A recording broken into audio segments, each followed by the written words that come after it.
Sampurasun Barai Cakra. Sebelum dongengnya dimulai, jangan lupa subscribe, tekan tombol lonceng, terus ditunggu juga nih like dan komen ya.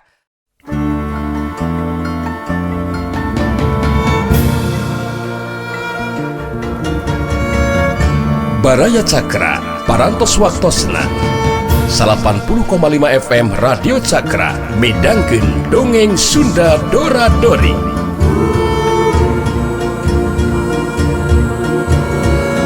Simkuring sapara kanca ngahaturkeun wilujeng ngadangukeun.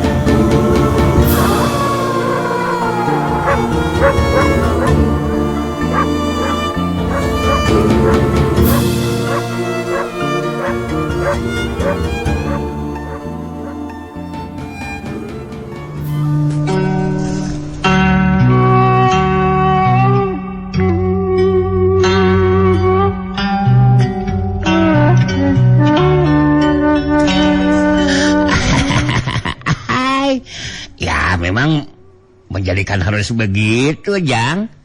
Dan bagaimanapun juga junjunan Nyai Putri sudah memberi kepercayaan kepada kita untuk ngajagan ini, ya, ini pertempatan gitu, Jang. Alah, coba itu perhatikan, Jang. Itu perhatikan.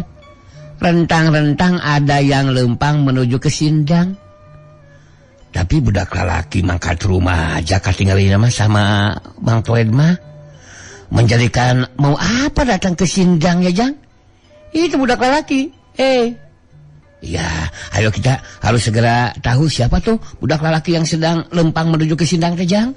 Bang Toed jeung Kandigul kaluar ti jero pos jaga saterusna ngajanteng ngarendeng jeung megat nang bole anu harita rentang-rentang datang. Barang geus deukeut nang boleh jadi kageteun sabab dihadang ku Manggali jeung si Dugul. Harita nang boleh ngeureunkeun rengkahna. Geus rekpok ngomong kapilhan manten ku Mang Toed alias Manggali. Setrop. Hai. Budak lelaki dari mana kamu teh? Dari mana? Dan juga ada maksud tujuan apa ya? Menjadikan ngaliwat ke kampung Karoban, Yang? Jawab dong. Perkenalkan aku Mang Toed dan ini dulu aku Kandigul. Aku ini merupakan abdi setia sang putri Nyai Karobanjang yang diberi tugas untuk menjaga di ini pertempatan, Jang. Ya, jangan diteruskan lempangnya, Jang. Jelaskan dulu, siapa kamu, budak lelaki teh? Ujuk-ujuk kesini, itu teh. Nang bule kerung jadi kageteun oge sabab Manggali jeung si Dugul jadi teu wabuheun ka manehna. Malah nyebutkeun abdi satyana Nyai Putri Karoban sagarupa. Nang bule ngabagikeun paneuteupeuna ka Mang Toed jeung Kandigul baitus nyarita. Piraku Manggali jeung Mang Dugul hilap deui ka abdi. Nang bule incuna akirawing ieu teh. Aitun teh pura-pura atau kumaha? Kuningan me Manggali beut nyaurkeun abdi satya Nyai Putri Karoban. Beut janten teu ngartos keur abdi mah, Mang. Kamu jangan macem-macem ya. Siapa Manggali ini? Aku wawuh dengan orang yang kamu sebutkan. Aku baru juga sekarang panggih dengan kamu teh, Nang Bule. Jangan menjadikan ngaku-ngaku sudah wawuh dengan aku. Untuk itu cepat jelaskan sama aku mau apa maksud tujuan kamu menjunjung ke kampung Karoban ini. Coba jelaskan. Kandigul milumairan caritaan ditujukan ke Nang Bule. Darah wagi ada. Sok-sok pula-pula geus wawuh sagarupa Nang Bule. Kawala karep kebok di sini. Leuwih hade gajak jelaskeun aya maksud tujuan naon pangna datang ka dieu. Nya da muasa mata-mata datang ka dieu ari eueuh kepentingan masane. Nang Bule sanajan budak kene tapi langsung bisa ngarti. Kayaan Manggali jeung si Dugul pasien oge aya dina pangaruh kekuatan ilmu Nyai Putih Karoban anu matak Nang Bule dianggap jalma asing kitu ceuk pamikiran Nang Bule dina waktu harita. Masih dina karakterna Eyang Buana Putih, dina sikap jeung caritanana anu tenang, harita Nang Bule terus ngajelaskeun maksud tujuan kadatanganana. Oke, begini Manggali. Abdi ngartos ayeuna mah naon margina nganggap jalmi asing ka diri abdi. Mugi kauninga ku saira duaan. Maksud tujuan abdi pangna ngalangkung ka dieu teh bade ngabujeng kadang yang alas Karoban. Nyaeta bade ka padumukanana Nyai Putih Karoban. Anu tos nyanak pun Bapak Jakawanara. Janten saira duaan teu kedah ngahalangan kana pamaksadan abdi. Ahai. Kamu budak satepak mau menepungan kepada dudunganku. Nyaitu Nyai Putih Karoban, betul kan? Ahai. Langsang sekali kamu Nang Bule. Jadi maksud kamu teh mau menulungan si Jakawanara. Bapak kamu begitu? Hai, kamu ini menjadikan lancang dan kurang ajar. Pokoknya kalau kamu mau selamat, lekas tinggalkan tempat ini. Jangan lanjutkan karena pamaksudan kamu Nang Bule. Kalau tidak mau cilaka.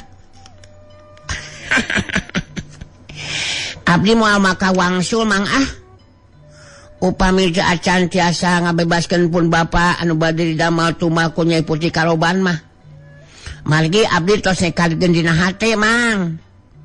Sanaos kedah ngorbankeun nyawa teu sawios keur abdi mah. Demi nulungan anu janten Bapak. Karaos panginten ku Mang. Salun teu nyah kalau jadi kolot Mang. Mang Toed ngaret ka Kandigul bari tos carita. Ahai. Biarkan Mang Toejang yang akan melakukan tindakan sama si Nang Bule ini. Sok Jang Kandigul mundur saja. Mundur Jang. Nampaknya ini si Nang Bule menjadikan markadebang juga ini orang. Kekeh memanggihan dudungan kita. Sok mundur Jang, mundur. Giliran Mang Toed ieu mah gampang. Si Dugul alias Kandigul. Harita ngajolet mundur ka tukang, mundur ka tempat anu rada anggang. Mang Toed anu boga angkeuhan geus dibere kakuatan ku Nyai Putih Karoban. Harita boga anggapan moal make kudu hese ngarubuhkeun budak lalaki anu ngaranna Nang Bule. Srog Mang Toed ngawangun pasangan. Netep seukeut ka Nang Bule betus nyarita. Ahai. Hei. Kamu belum tahu siapa aku Nang Bule. Mereka debeng juga kamu bebanyi teh. Mungkin saja kamu budak anak laki-laki biasa. Pangna menjadikan bisa datang ke sini juga. Ya? Hei. Tapi ketika kamu harus mengayonan aku bertarung. Hanya dengan beberapa gerakan kamu akan ngajeng-jehe rubuh sia. Nang Bule anu hayang gerapanggih jeung Nyai Putih Karoban. Sangkan bisa sagancangna nulungan anu jadi bapa. Harita nangtukeun sikapna pikeun ngayonan Nang Bule. Adawa Mang Toed alias Manggali anu tang Toed dina ngarubuhkeun lawan henteu nepikeun kanyandangan tatu anu berat. Sabab Nang Bule geus ngarti kayaan Manggali aya dina pangaruh kakuatan elmuna Nyai Putih Karoban. Upami Mang bade ngalakukeun tindakan ka diri abdi nya Mang nya. Kapaksa atuh abdi ge bakal ngabela diri Mang cicing wae Mang Da sok sanajan abdi dugikeun ka dirubuhkeun oge ku Mang. Abdi mah tetep kedah tiasa nulungan pun Bapak Mang. Ahai. Hei. Kamu menjadikan banyak omong juga Nang Bule. Sekarang akan aku buktikan kemampuan jurus yang akan merubuhkan kamu. Jikalau diandaikan kamu membogaan kemampuan, Gunakan kemampuanmu untuk membela diri. Ahai, aku membogaan keyakinan dengan sakeak kamu akan aku rubuhkan Nang Bule. Dengan dengan penuh keyakinan, aku pasti kamu bebengit sudah sudah polontong, ya. Jangan sekali kamu. Rasakan ini. Heya!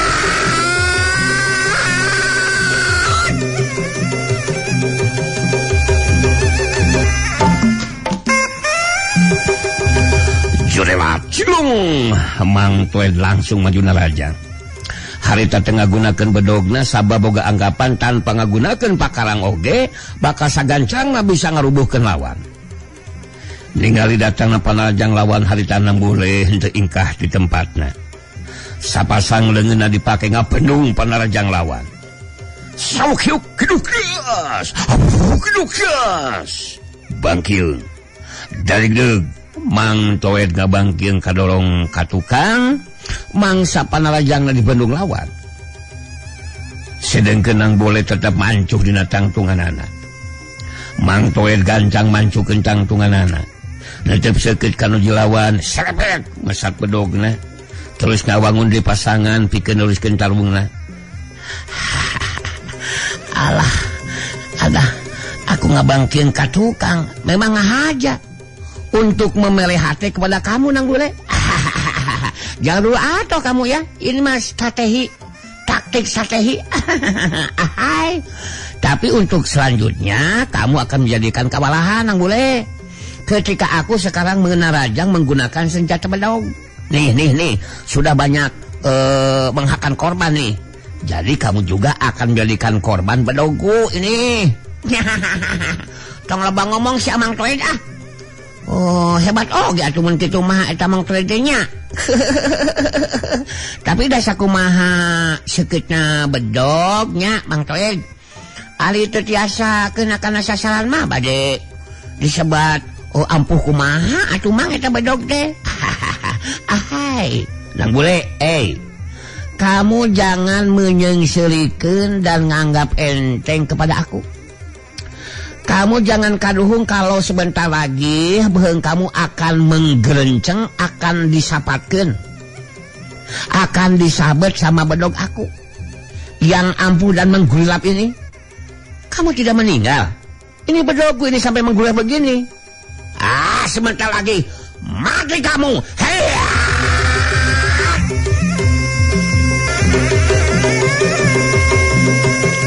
Mang Toed baju dina rajang bari mentakeun bedogna. Sedengkeun Nang Bule harita rikat ngagilirkeun badanna ka gigir. Saukyuk los. Panarajang lawan teu keuna kana sasaran. Saterusna Nang Bule bari ngakajleng ka belah katuhun badan lawan, harita ngasupkeun panarajang leungeun katuhuna meupeuh kana puceuli katuh lawan. Kajleng sat hiuk peuh puceuli deges wadaw. Aku kena wadah jatuh aku. Alah.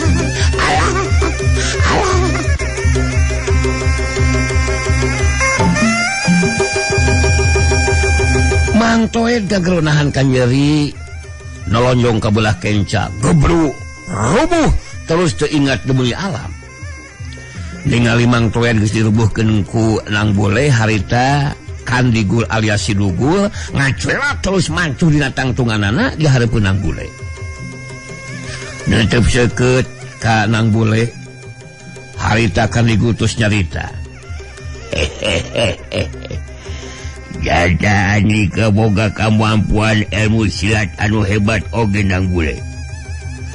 Tapi kedeuing moal make kudu sentar tarung ngayunan andika.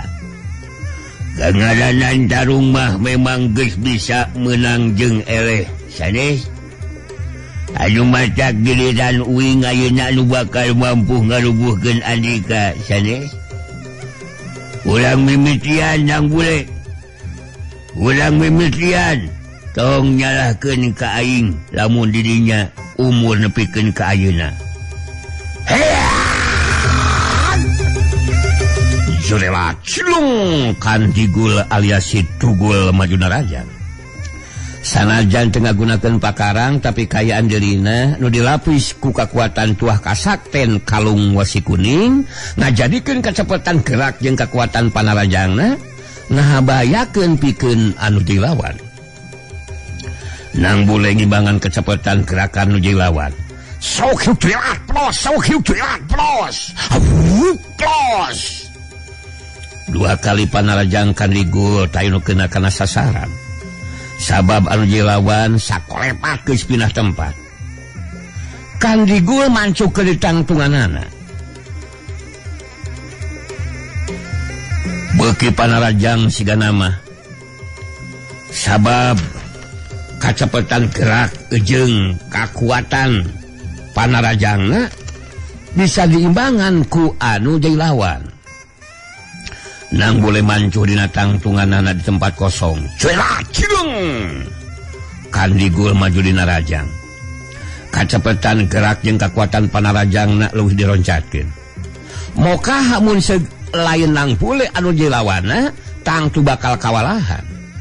Sabab Kandigul alias Situgul dina satya panarajangna dibarengan ku kekuatan tuah kasakten kalung wesi kuning. Sohiu datang di panarjang Kandigul. Gancang nang Bule ngapedung panarjang lawan ku sapasang leungeunna. Bantokan kekuatan ngaliwatan leungeun masing-masing harita lumangsung.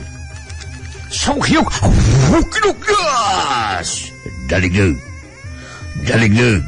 Nang Bule jeung Kandigul ting daligdeug mundur ka tukang.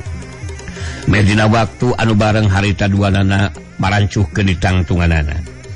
Kandigul beuki panasaran harita sagade diri pikeun naruskeun tarungna sarta leuwih ngaroncatkeun kecepatan gerak jeung daya panarajangna. Nang Bule bisa ngarti pikeun ngarubuhkeun anu dilawan. Memang teu gampang kitu wae.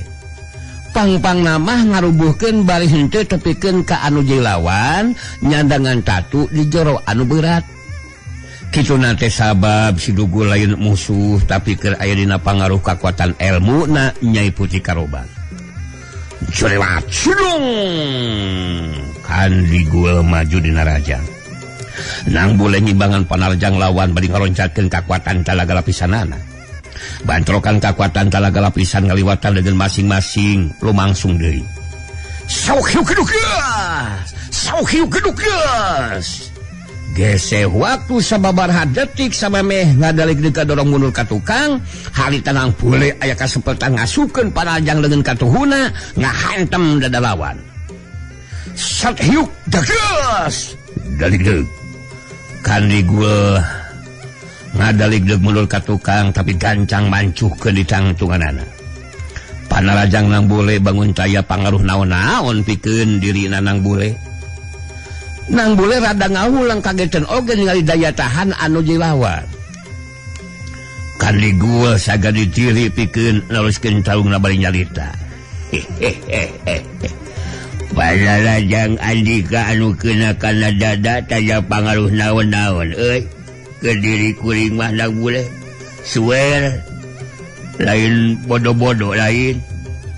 Giliran panarajang kuring anu bakal ngarubuhkeun Andika. Percaya ka kuring. Tadah panarajang na ieu.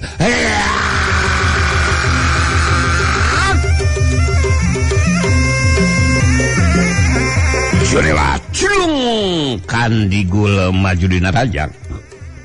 Panarajang na leuwih hebat tibatan tadi.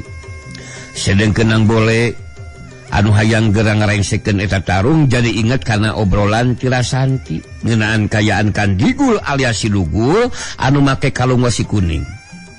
Ngajadikeun kayaan Sidugul dibantu ku tuah kasakten kalung wasi kuning. Mun teu gancang bisa diungkulan dina harti tarung terus saperti kitu, tangtu waktuna bakal lila pikeun nang Bule dina ngungkulan anu jadi lawan. Cara pikeun bisa gancang ngungkulan anu dilawan. Kudu bisa ngacamber kalung wasi kuning nu dipake ku Kandigul alias Sidugul kitu jalan pamikiran nang Bule dina waktu harita. Kandigul anu beuki tambah panasaran harita geus sagade diri. Pikeun neruskeun tarungna sarta leuwih ngaroncatkeun deui kacepatan gerak jeung kakuatan panarajangna. Jorelat cidung. Kandigul maju dina rajang. Cirimna jojorelatan. nang boleh ngimbangan nu jadi lawan ngagunakeun ilmu pangenteng badan anu meh sapinuhna. Dua cirimting jorelat lir upama dua kalangkang anu saling samer pikeun ngasupkeun panarajangna. Jorelat, sok hiuk jorelat. Plos, sok hiuk jorelat keduk gas. Panarajang Kandigul dua kali molos anu sakali deui dipendung ku Nang Bule. Tapi daya tahan badan Kandigul jadi lebih rosa mangsa panarajangna dipendung lawan. Bisa ngasupkeun tajongan suka tuhuna kana dadana Nang Bule.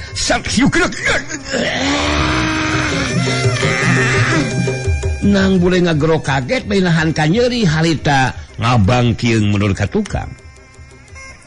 Ningali anu jelawan ngabangkieung ka tukang. Kandigul asa meunang angin harita ngacrelat deui nyusut tepus ku panarajang susulan. Tapi Nang Bule puguh putus sirawing atuh. Teu saukur boga kamampuan ilmu silat tingkat tinggi, tapi daya pikirna ge kawilang cerdas.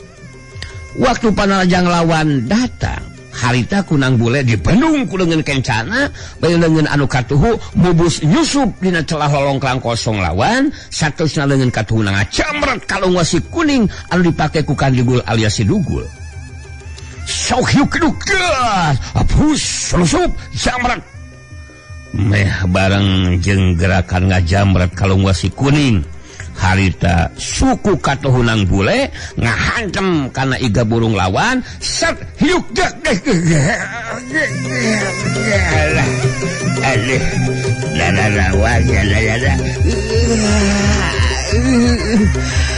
Kandigul ngagero kaget bainahan ka nyeri tulus kabangkieung mundur ka tukang.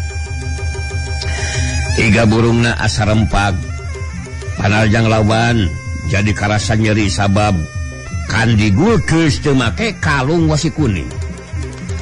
Waktu Kandigul nyobaan mancukeun di tangtunganana, harita Nang Bule ngacoelat nyusut tepus ku panarajang susulan, peupehan leungeun katuh Nang Bule ngahantem kana puguh ceuli katuh lawan. Coelat set hiuk peupeuh jadi aduh bu aing bu aing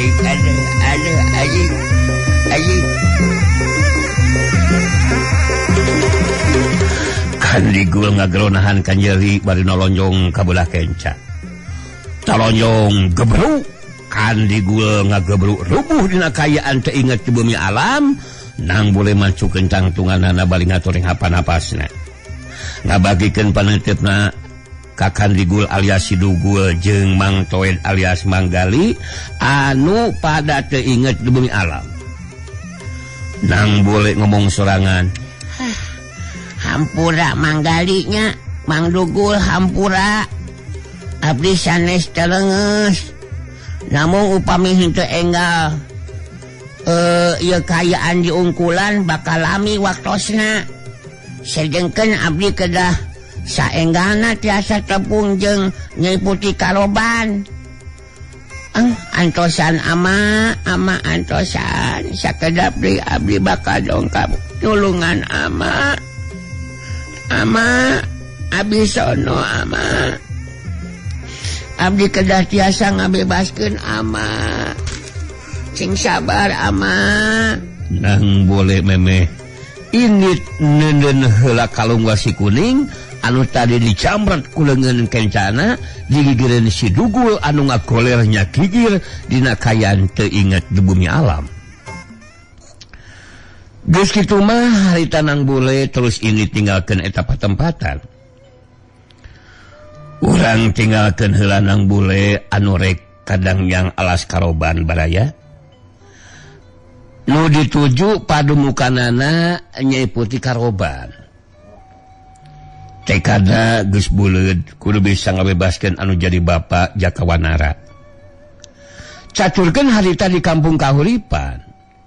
Di jero pasanggarahan Darmayuda, harita Rasanti jeung Sandika keur ngayakeun riungan jeung para anggota barisan Darmayuda. Si Banteng Mulung anu harita keur cumarita. Wah, jadi ngayeuna manganteng ngarek musul ka rasantian ngejeng sandikaan anu mimpinan ngiriungan ngecek bejaan nganu bingsa di mercaya mah ngayeuna kang kuatan musuh ngurang barisan warangkas kayaan teh beki tambrah kuatan sang malah ngayeuna kerjasamaan ngejeng komponian ngeukeur ngabangun karatonan keur temprat cicingna si warangkasan hadu mantrak ngurang teh mudu sang gancerangna gempuran nganu ujang di musuh sangbab bekilaan bakal nulus nambahan kang kuatan ngadu jadi musuh. Oman Suroman jawara gunung haruman sok sanajan budag tapi pangwancerna milu nyarita dina riungan mah harita ngancungkeun dengan katuhna bari nyarita. Oman satuju pisan kana caritaan manganteng dina saling ngayakeun riungan mending keneh dalahar heula mending dalahar heula kumaha tah nya kitu maksud Oman oge ari dahar heula mah dina waktuna riungan teh beuteung ge teu kukerubukan men tadi eusian kumaha nya anu amis-amis atawa non teh buah-buahan eta leuwih hade eta kumaha.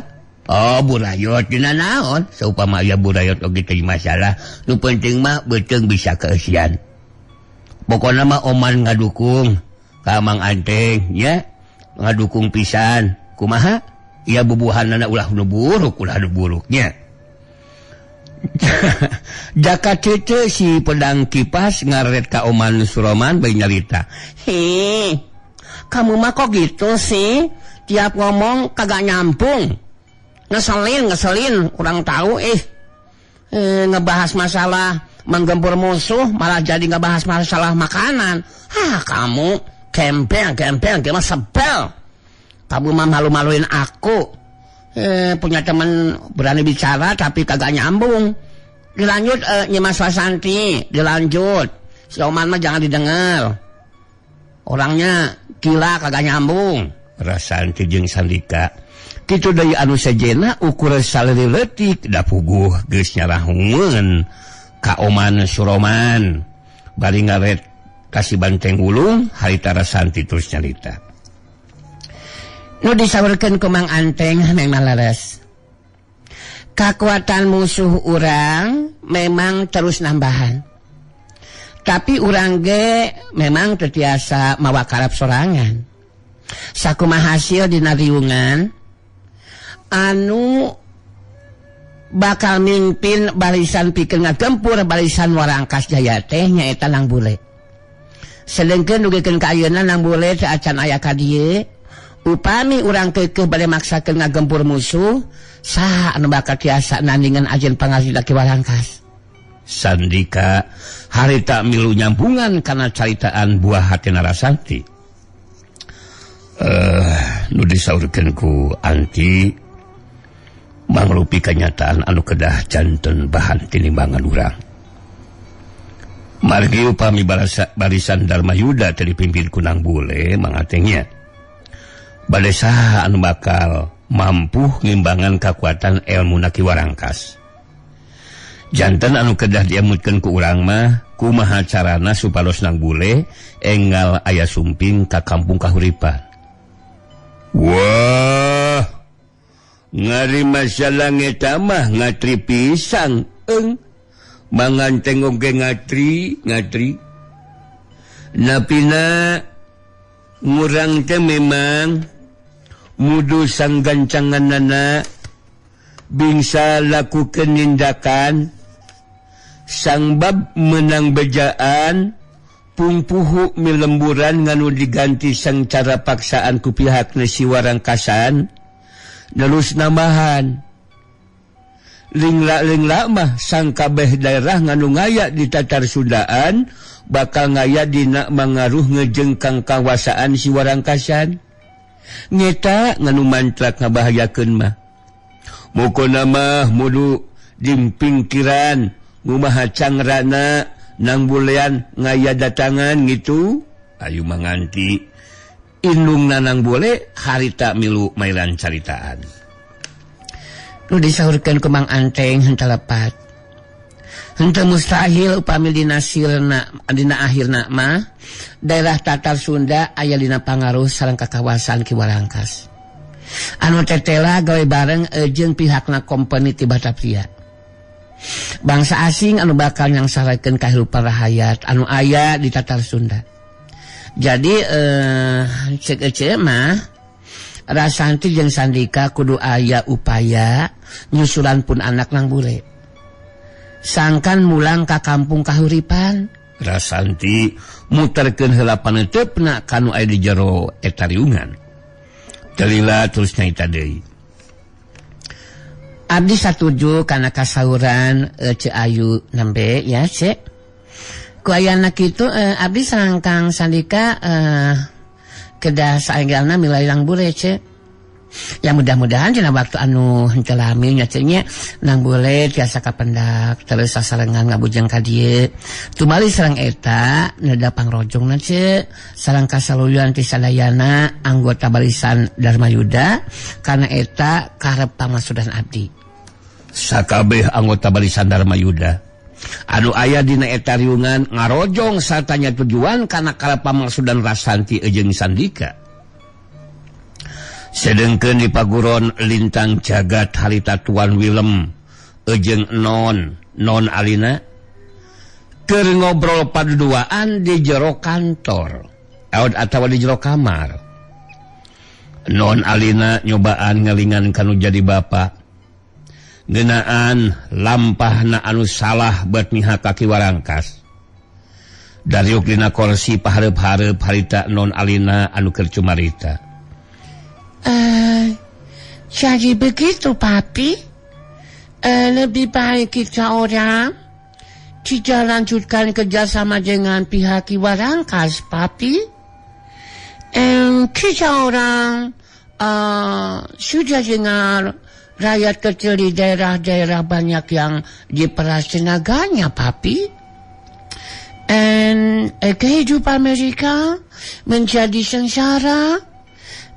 Ik pikir Papi harus segera ambil sikap dan menyadari bahwa langkah Papi itu salah Papi. Tuan Willem pasemona jadi robah bangun anu ngemuka ambek. Kasinggung siga nama ku carita non alina anu jadi anakna. Oh, Papi sungguh kaget dan kecewa mencengang penjabat alina seperti itu, Padahal apa yang Papi lakukan semata-mata tugas dari petinggi di Batavia. Dan tentu saja yang Papi lakukan untuk kecucukan Papi dan kebahagiaan kita berdua Alina. Ketika bangsa pribumi seperti Ki Warangkas mau kerjasama dengan pihak kita orang, Well, kenapa tidak kita manfaatkan kesempatan itu? Jadi, Alina lebih baik jangan ikut campur masalah Papi,